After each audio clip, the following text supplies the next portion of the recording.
അങ്ങനെ നമ്മൾ മറിയക്കുട്ടി ചേച്ചിനെയും BJP വിലക്കെടുത്തിരിക്കുകയാണ്. ഇഷ്ടം പോലെ വരും. ഇവിടെ സുരേഷ് ഗോപി ജയിക്കാമെങ്കിൽ ഇവിടെ എല്ലാ ജനങ്ങൾക്കും ഇഷ്ടം പോലെ വരും. മങ്ങളായിട്ട് ഇവിടെ ഈ തൃശ്ശൂർക്കാരെ ഒറ്റ പാവങ്ങളുണ്ടാവില്ല.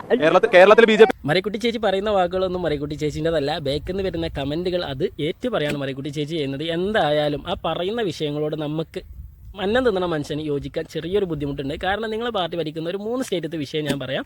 ഗുജറാത്തിൽ 750 രൂപയാണ് കൊടുക്കുന്നത്, ബീഹാറിൽ 400 രൂപയാണ് കൊടുക്കുന്നത്, UP-യിൽ 500 രൂപയാണ് കൊടുക്കുന്നത്, ആസാമിൽ 300 രൂപയാണ് നിങ്ങളുടെ BJP സർക്കാർ പെൻഷൻ കൊടുക്കുന്നത്. പിന്നെ നമ്മുടെ കേരളത്തിലെ അവസ്ഥ, കമ്മ്യൂണിസ്റ്റ് പാർട്ടി ചെയ്യുന്ന ചണ്ടിത്തരം 2-3 മാസത്തെ പെൻഷൻ പൈസ കൊടുക്കാൻ വേണ്ടിയിട്ട് നികുതി പണം കൂട്ടിയാണ്ടൊക്കെ പൈസ പിരിച്ചെടുത്തുന്നുണ്ടെങ്കിൽ അതുകൊണ്ട് ഒരു യാത്ര, കേരളം മൊത്തത്തിലൊരു യാത്ര കോടികൾ പൊട്ടിച്ച് നടത്തി, അത് വേറെ വൈക്ക് അവിടെ നിൽക്കട്ടെ.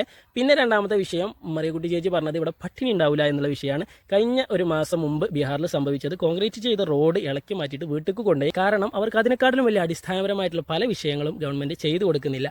രണ്ടാമത്തെ ഒരു വിഷയം കഴിഞ്ഞ ദിവസം UP-യിൽ സംഭവിച്ചാണ്. കോടമഞ്ഞിൽ കുടുങ്ങി 2 ലോറികൾ ആക്സിഡൻ്റ് ആയി. അതിലൊരു ലോറി കോഴി വണ്ടിയായിരുന്നു. ആ കോഴികൾ മൊത്തം നാട്ടുകാർ കളവ് ചെയ്തു കൊണ്ടുപോയി.